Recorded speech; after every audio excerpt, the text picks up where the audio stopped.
তোমরা আগে ভিডিওটা দেখো। এই শোনটা বলো, এটা কি গো?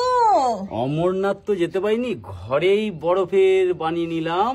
হর হর মহাদেব। হ্যাঁ কাকা, বুঝতে পারলাম তুমি অমরনাথ যেতে পারোনি বলে বাড়িতেই বরফ দিয়ে অমরনাথ বানিয়েছো।